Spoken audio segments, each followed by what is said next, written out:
infection, which means that I have to get another surgery. I basically just have to get the surgery all over again and get my vagina replaced. And like, it's just so fucking annoying.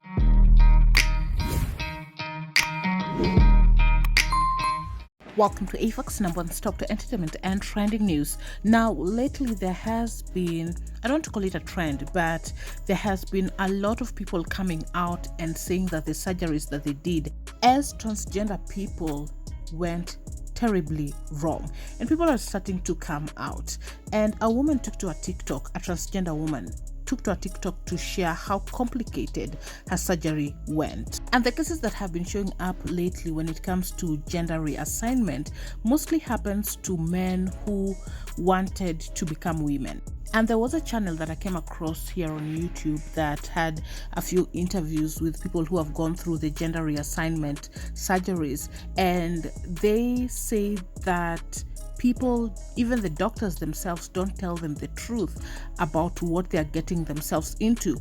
And so what people got to hear in the earlier years was that somebody's a transgender, basically they just cross-dress or whatever. But right now, when somebody feels that they feel as a woman, they want to really have all those women bits with them. And so they get into these surgeries. And that is exactly what this transgender woman did. And it was really interesting to hear from her perspective as to what really happens on the inside after that surgery. Basically, according to her, she has this opening. Of course, she's gone through the surgery, but what happens on the inside is sort of like the body is healing itself and it is closing up on the inside. Remember, the person's anatomy while they were born, they were a man, and so they are putting themselves to have a VJ. Anyway, I was really shocked to hear what she is really going through, and from the look of things,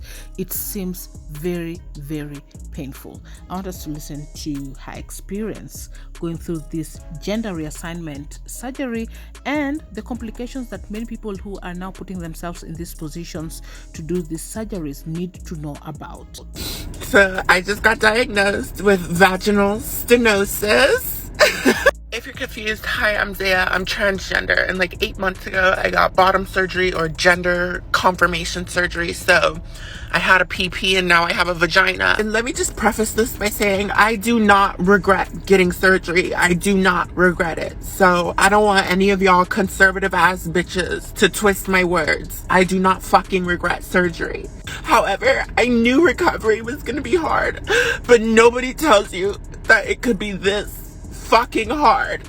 But yeah, I was diagnosed with vaginal stenosis, and if you don't know what that is, it's basically when scar tissue gets built up inside of the vaginal canal to the point where it's like extremely tight and uncomfortable. And the thing is, for the first year after getting bottom surgery, you have to dilate your vagina religiously because it's a brand new canal that needs to be kept open religiously for the first year.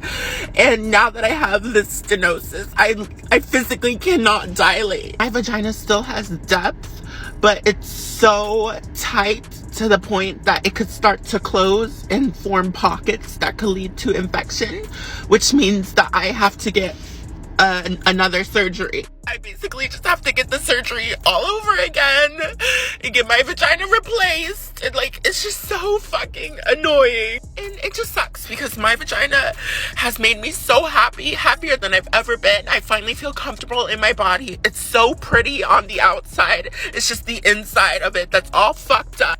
And now I have to get an emergency revision surgery. I'm still waiting on the date. Hopefully it's soon. Yeah, I just wanted to come on here and be open and honest because I hope this shows you guys that being transgender, I would never choose this lifestyle. I did not choose to struggle like this. All of the struggles that I've been through and I'm still going through are just to feel comfortable with my fucking self, to feel comfortable in my fucking body. And it's so hard. It's so fucking hard. But I would do this shit all over again if I had to. I would do it all over again. But yeah, bottom surgery is not for the weak, babe. It's not for the weak. But at the end of the day, I know that I can get through it. I know it's all going to be worth it in the end. No matter how much pain I have to go through, it'll all be worth it just to be comfortable with myself. Yeah, I'll keep y'all updated. Hopefully I get scheduled for my surgery soon. But yeah, thanks for watching. And so clearly this is a very painful process for her, but she's put out she would go through this pain all over again so that she can feel herself, that is, feel herself as a real woman. But what many people are coming out to say is that people need to stay warned about these reassignment surgeries because they have so many complications. People have come out to complain that they are getting urethral complications. Some people have completely lost their sensitivity down there. And so right now there are young people who decided to get their surgeries once they hit 18, and then later in the future they are regretting and in fact saying that they wish their parents or people around them would have stopped them from getting the surgeries. Reports are also now indicating that around 40% of people who are doing these gender reassignment surgeries, 40% of them require more surgeries to fix complications from the surgeries they got. And worst of it all, some end up wanting to have children or start families of their own, and then they realize that it is too late. Whatever they had is already gone, and so they can never have children either. So these surgeries are proving to be very, very complicated, and some are completely going wrong, as in this case that we are getting to see. Anyway, that's it. You're up to date. Thanks so much for watching. Please subscribe if you haven't. Also turn on your post notification so notified once you have any new uploads. I'll see you on the next one. Bye.